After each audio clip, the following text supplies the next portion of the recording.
Price the lord. Grace of Karunya என்ற ஊழியத்தின் மூலம் உங்கள் அனைவரையும் மீண்டுமாய் வாழ்த்தி அன்போடு கூட வரவேற்கிறோம். கடந்த நாட்கள் முழுவதும், கடந்த வாரம் முழுவதும் நம்மையும் நம் குடும்பத்தையும் கண்ணின் மணி போல பாதுகாத்தாரே, அந்த தேவாதி தேவனுக்கு நாம் நன்றிகளை ஏறெடுப்போம். அதே போல் இப்போ தான் இந்த வருஷம் துவங்கினது போல் இருக்குது. ஆனால் நம்ம 2 வாரங்களை கடந்து 3வது வாரத்திலும் அடியெடுத்து வைக்கும்படியாய் கர்த்தர் கிருபை பாராட்டியிருக்கிறார். அதே போல் துவக்கம் அற்பமாக இருந்தாலும் முடிவை சம்பூர்ணமாய் மாற்றுகிற தேவன் நம்மோடு இருக்கிறபடியினால் எப்போவுமே நம்முடைய வாழ்க்கை இப்படியே இருந்துரும்னு மட்டும் நினச்சிடாதீங்க. நம்முடைய விசுவாசம்தான் இந்த உலகத்தை ஜெயிக்கிற ஒரு ஜெயமாக இருக்கின்றது.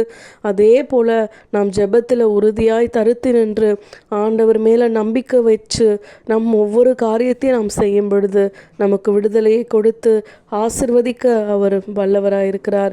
நாம் ஆண்டவரோடு செலவிடும் ஒரு நிமிஷம் கூட வீணாகவே போவாதுங்க. இந்த ஊழியத்தில் நீங்கள் ஸ்பெண்ட் பண்ணி இந்த வசனங்களையும் ஆண்டவருடைய வார்த்தைகளையும் கேட்கறது கூட வீணாக போவாது. நிச்சயமாய் ஆண்டவர் உங்களை மேன்மைப்படுத்தி வெட்கப்பட்ட இடத்தில் உங்கள் தலையை உயர்த்துகிற அவர் வல்லவராயிருக்கிறார்.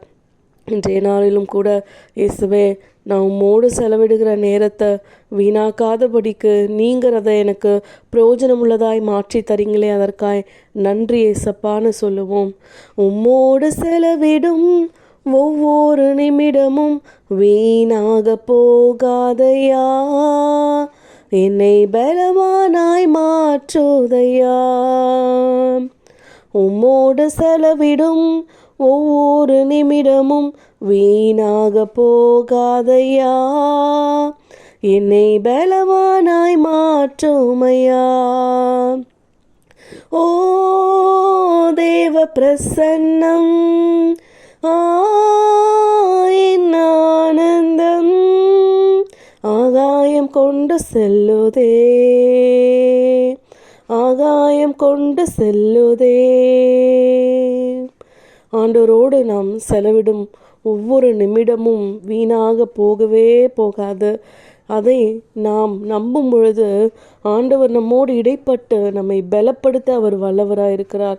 சோர்ந்து போன நேரத்தில் எல்லாம் நம் அருகில் அமர்ந்து நம்மை ஆற்றி தேற்றி அரவணைக்க அவர் வல்லவராக இருக்கிறார். எனவே ஆண்டவரை மட்டும் நம்ம எப்போவுமே விட்டுறாமல் அவருடைய கரத்தை நம்ம இறுக பிடித்து கொள்ளும் பொழுது ஆண்டவர் சொல்கிறாரு, அநேகம் அடைக்கலான் குருவிகளை பார்க்கிலும் நாம் விசேஷித்தவர்கள் என்று சொல்கிறாரு. அதனால் அவர் நம்மை கைவிடவே மாட்டாருங்க.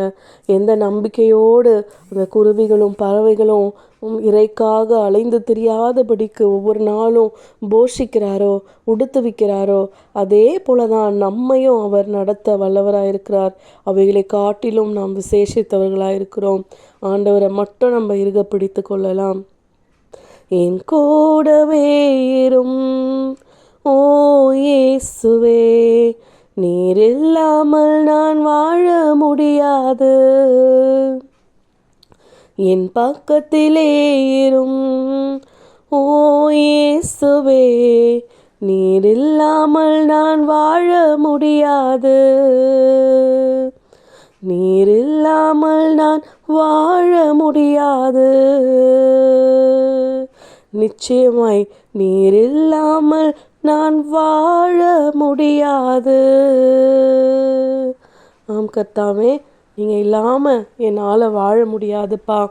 நீங்கள் தான் எனக்கு அரண், நீங்கள் தான் எனக்கு கோட்டை, நீர் தான் எனக்கு தஞ்சம்னு நாம் அவரை இறுக பிடித்து நாம் வாழ்க்கையில் வெற்றியின் மேலே வெற்றி பெற்று ஜெயக்கொடியை பிடித்து வெட்கப்பட்ட இடத்தில் கம்பீரமாய் நடக்கிற காலம் சமீபம் என்பதை விசுவாசித்து மேன்மை பெறலாம். ஆமேன்.